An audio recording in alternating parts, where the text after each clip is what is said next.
Welcome to the Lorecast.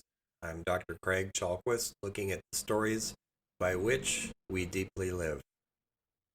Today we're going to talk about choice, and I've got a little bit of a story from my days of working with men's groups about this. The men were court referred. They had all committed acts of violence, got arrested, done jail or prison time, and then when they got out, they came to us for counseling.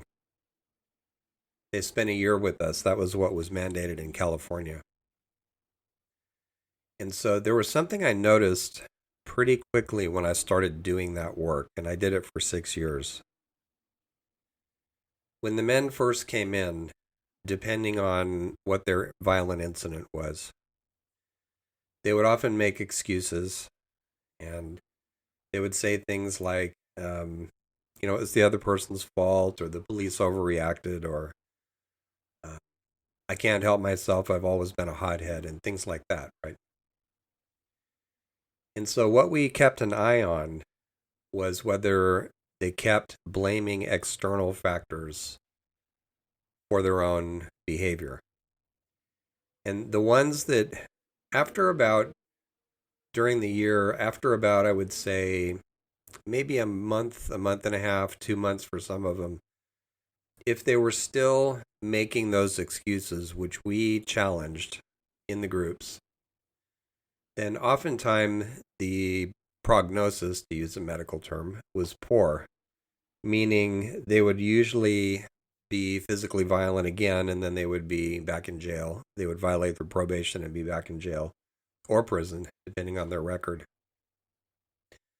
And so one of the things I learned from that is that to believe that outside factors are responsible for our behavior lames our ability to do anything about it and increases our anger and resentment.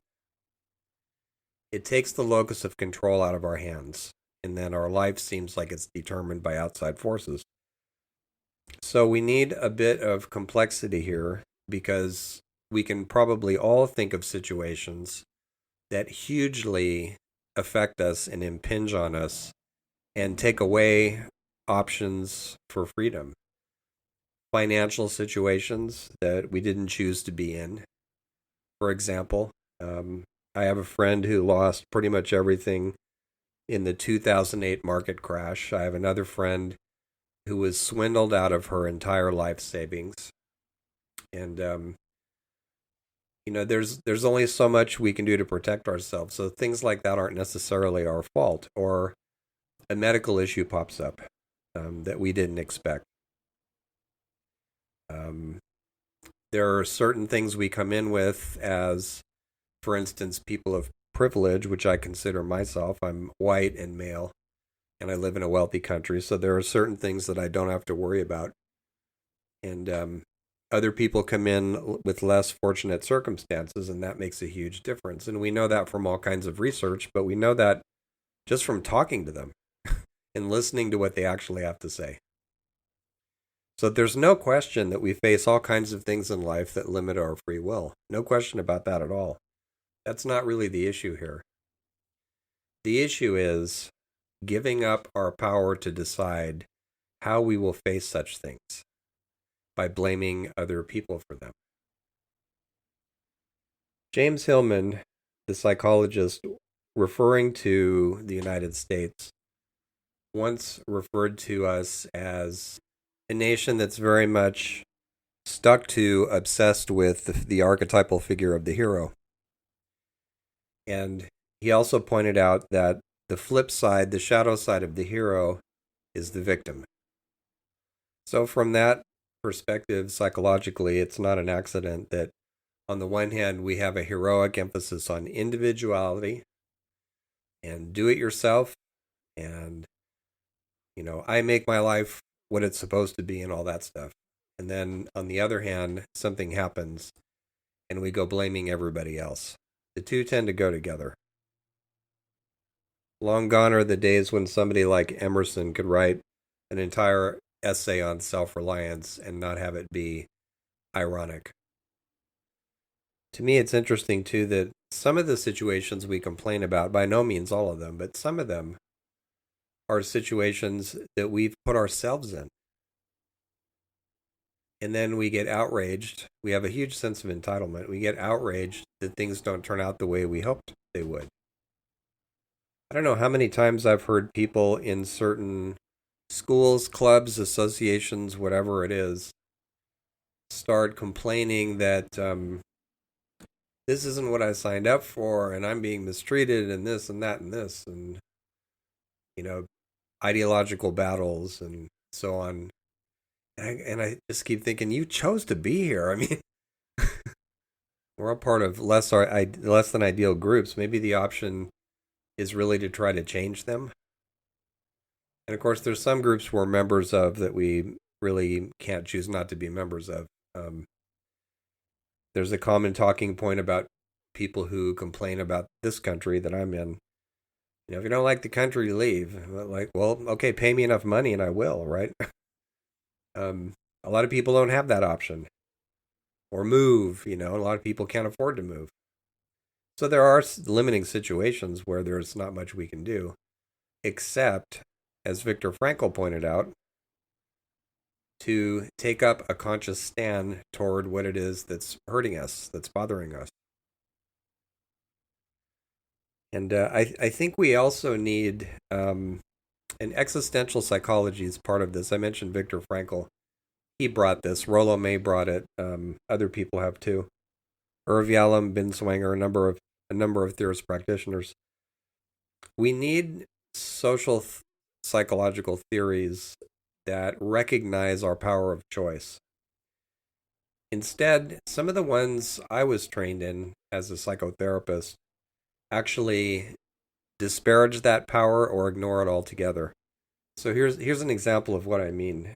When I did that men's work, I showed up for a lot of task forces and committees and advocacy groups, and I presented on it a lot. Still do occasionally. And one of the most frequent questions I was asked was, what causes battery? And I worked with men who had committed not just battery, but all kinds of violence, all the way up to murder. So I saw a lot of different kinds, but we did some batterer intervention work. And so in those circles, I got asked that a lot. And without trying to be a smartass, my answer oftentimes was, what causes battery? Batterers. And so psychotherapists would try to drill down into, yeah, but what makes them that way? And, sure, there are all kinds of factors. I mean, one big one that I noticed in group is that not a single man in any of my men's groups had a good relationship with his father. A lot of them had what sounded like at least a decent relationship with their mother. With the father, never. So that was a remarkable dynamic, an important dynamic. And there's things we can point to, being abused as a child and all that stuff. But in the end, to not get help of any kind, not all of it's fantastically expensive, to not talk to people who could mentor you to be peaceful, to not only not recognize a violence problem, but to deliberately ignore it, even though people in your family talk about it, friends talk about it, coworkers, and all that. All this indicates a number of decision points where you choose not to get better.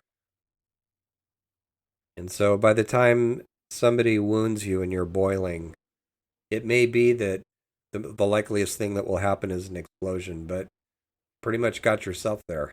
And we would show the men in groups how they mishandled things that were going on before they had their violent interaction, before things ever got that extreme.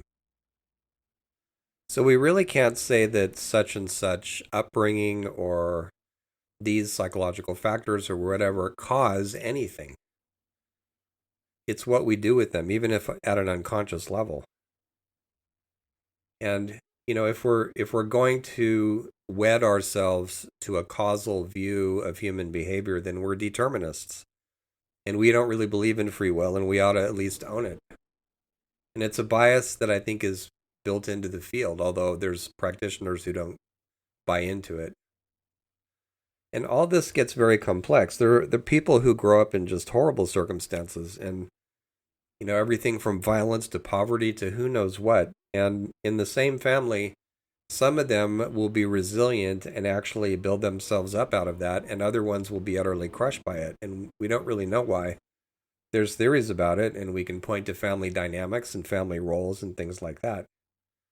But the factor that we always leave out is the person who says, my life is crap and I hate it and I don't like who I am. I'm going to change it and I'm going to do whatever I can to make that happen. I've had men in group sleep somewhere near the counseling office, just out somewhere because they were terrified of missing their last sessions. And this one guy I talked to about it, I said, you're really active in group. It's great. What motivates you? And he said, I have nothing left.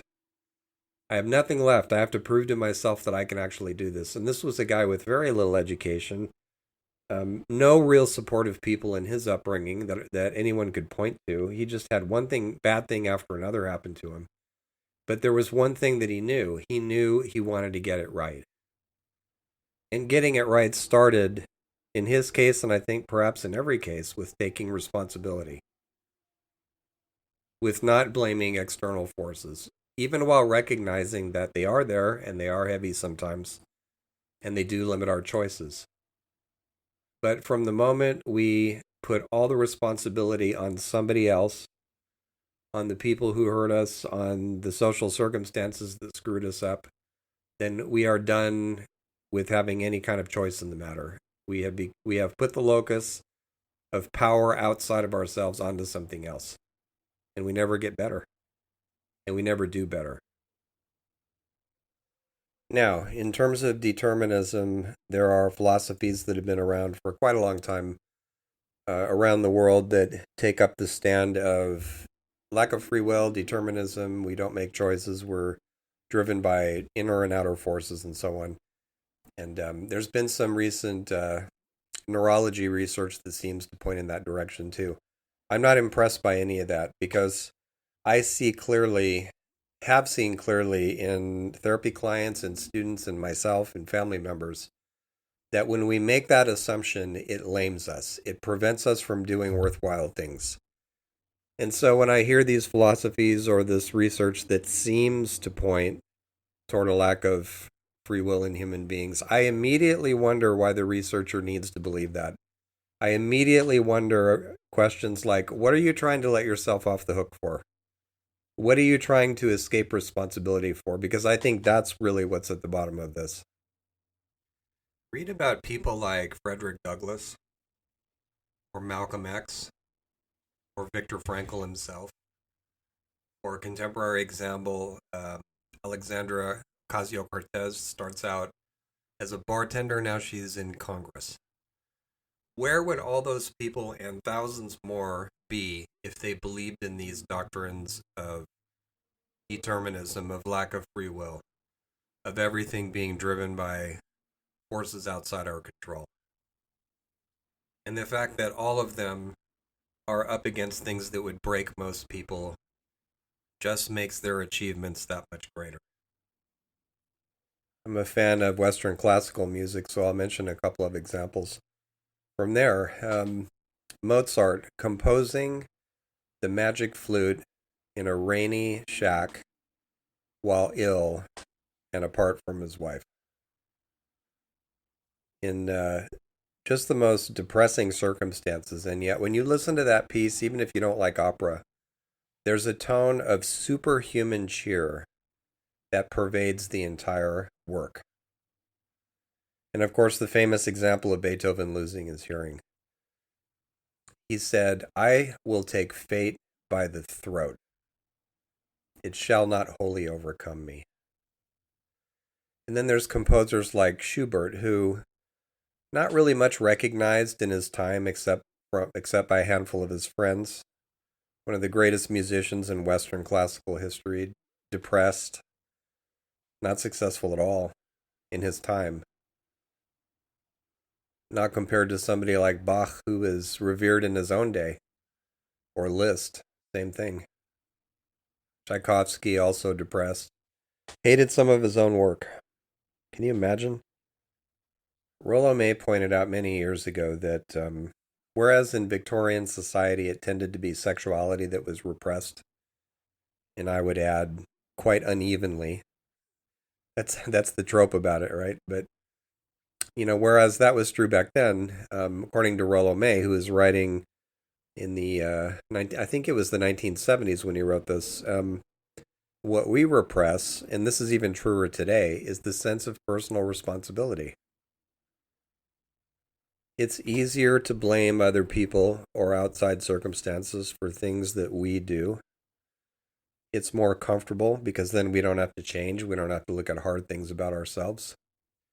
We don't have to do what the Jungians like to call shadow work. And we don't have to sit down with ourselves and say, that choice that I made over here, that was a really poor choice. I need to sit with why I did that, and not be satisfied with easy excuses or answers. I need to really sit with why I did that so I can choose better next time.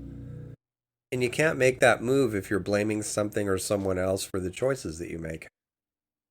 And while we're at it, let's acknowledge too that there are situations in which we're so overpowered by something else that we actually don't have the power of choice. And I'm thinking of I've known people who had psychotic breaks, for instance. No choice there once they're in something like that. Um, no choice whatsoever. And so for them, what they face afterwards, if they come out of that psychotic break, is, wow, what do I do about this? Do I get the help that I need? Do I consider what it is that can prevent me from getting into dangerous situations again? And that sort of self analysis, right? And I'm thinking too of people who are in sudden catastrophes or they receive catastrophic news and their defenses are down, and for a while they just go away or freak out or throw a fit or whatever it is that they do. And there's, for some people like that, they can't help how they behave in the present. But then afterward comes the time of, now how can I face this? How can I pick myself up from this and move on? Grieve the losses, look at the situation, come up with a plan, and get the support I need.